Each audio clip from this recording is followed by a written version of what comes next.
টানা বৃষ্টিতে পাট চাষে সংকট, ক্ষতির আশঙ্কায় চিন্তিত উত্তর চব্বিশ পরগনার কৃষকরা। গত কয়েকদিনের টানা বর্ষণে উত্তর চব্বিশ পরগনার বিস্তীর্ণ পাট চাষের জমিগুলিতে দেখা দিয়েছে জলজটের সমস্যা। বিশেষত বসিরহাট মহকুমার বহু অঞ্চল, যেগুলি পাট চাষে রাজ্যের মধ্যে অন্যতম, সেখানে জমে থাকা জল নিয়ে দুশ্চিন্তায় পড়েছেন কৃষকরা। অন্য বছরের তুলনায় এবারে বর্ষার প্রকোপ অনেকটাই বেশি। এর ফলে পাট গাছের গোড়ায় স্থায়ীভাবে জল জমে থাকছে। ইতিমধ্যেই অনেক জায়গায় গোড়ায় পচন ধরার লক্ষণ দেখা যাচ্ছে, যা পাট গাছের স্বাভাবিক বৃদ্ধি ব্যাহত করছে। স্থানীয় কৃষকদের বক্তব্য, বর্ষা যদি এমন এক মাস পর আসতো তাহলে পাট জাগ দেওয়ার উপযুক্ত সময়ে সেই জল তাদের কাজে আসতো, কিন্তু এখন এই অসময়ে বৃষ্টির জেরে বিপাকে পড়েছেন তারা।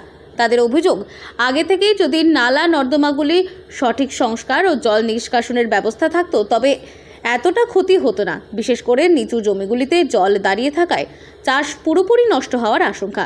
হ্যাঁ, ওই পাটের গোড়া বুড়িয়ে আছে, পানিটা একটু লেটে হলে ভালো হতো, সেই জন্য সমস্যায় আছি।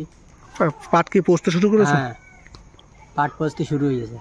এরপরে ওই পাটটা একটু লেটে হলে পানিটা ভালো হতো, এখন একটু ছোট আছে, ওই জন্য গোড়া পচে যাচ্ছে।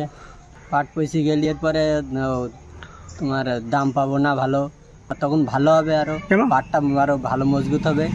একাধিক কৃষক জানিয়েছেন, ইতিমধ্যেই বেশ কিছু জমিতে গাছ হলুদ হয়ে শুকিয়ে যেতে শুরু করেছে। অনেকে আবার পাট কাটার আগেই গাছ তোলার কথা ভাবছেন, যাতে কিছুটা হলেও পাট সংরক্ষণ করা যায়।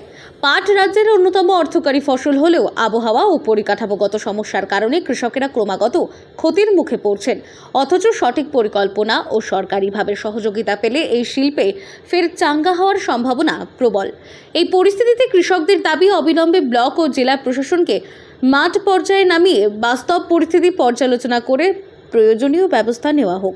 তারা চান ক্ষতিগ্রস্ত চাষিদের ক্ষতিপূরণ, বিনামূল্যে বীজ ও প্রযুক্তিগত সহায়তা দেওয়া হোক, যাতে ভবিষ্যতে চাষে উৎসাহ ফিরে আসে।